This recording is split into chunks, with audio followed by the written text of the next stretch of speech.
Yeah, The Law of Cause and Effect That Shapes Fate by Kentaro Ito. In every despair, there is a hope, because destiny is not something to believe in, but something to carve out. Why me? Why only me? There are few questions in life that come to mind as often as this one. When people can't figure it out, no matter how much they think about it, they would give up and say, "This is fate," or "It was bad luck." But what is fate or destiny? If you don't know that, you haven't answered the question of why me? When you think about it, if I didn't exist in the first place, you wouldn't have to suffer from why me? Why was I born into this me? If I had been born in another time, in another country, as a different person, the happiness I would have experienced and the misfortune that would have befallen me would have been completely different.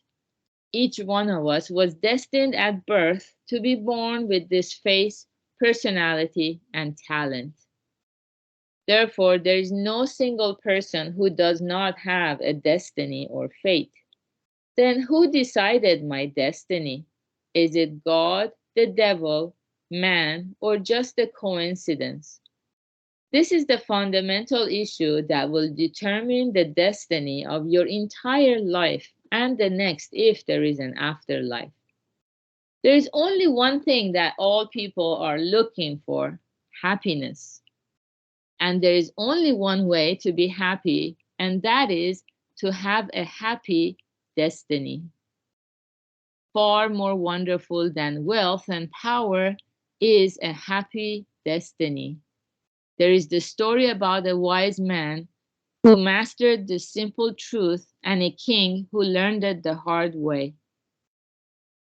2,500 years ago, Lydia, the great empire, was in Asia Minor, present day Turkey. At the height of his power, King Croesus was enjoying unprecedented wealth when the wise man Solon from Greece visited him. After letting Solon see all of his treasures, the king asked, "Who is the happiest person in the world?" Without the slightest hesitation, Solon immediately replied, "It must be Tellus that lived in the city of Athens." The king was surprised and asked why, to which Solon replied nonchalantly, "Tellus was born in a prosperous country, lived well by standards, was not predeceased by his children or grandchildren, and in the end died a noble death in battle and was honored by the country." The king, annoyed by Solon's tedious talk, asked for the second one, hoping that this time it would be him. But Solon answered that it was the brothers in Argos city, Clebius and Biton. When the king was told of the two men's ordinary lives, he became displeased and raised his voice. "How can I be less than these commoners? Are you saying that my happiness is of no value to you?" Solon calmly started talking.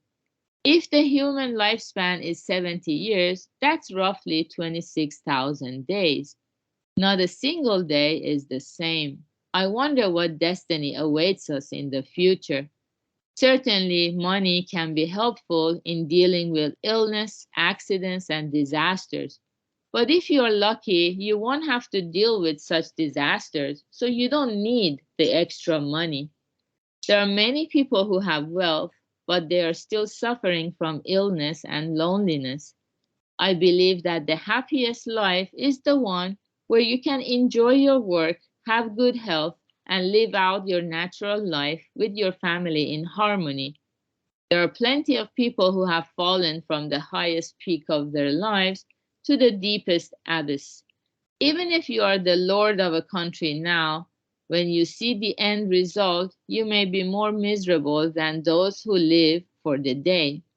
The king did not understand this guidance and dismissed Solon coldly as a fool.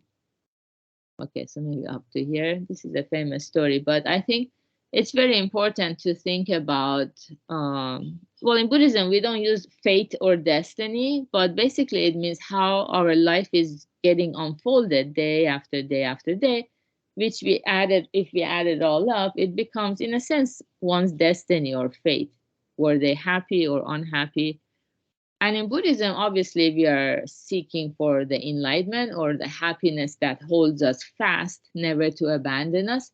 Once we arrive at such a beautiful destination, once we fulfill such a purpose in life, we can look back and be grateful to everything that has happened, including the painful events, without which we would not be thinking this hard whether there is a happiness that does not abandon us. I think this is a very important point to meditate on, about what is happiness and what is unhappiness. So good job everyone for being here practicing together. Today's Friday. We're going to have the Purpose and Meaning Lab, 3 p.m. Pacific time, and have a wonderful Friday. Bye. Thank you. Thank you, guys.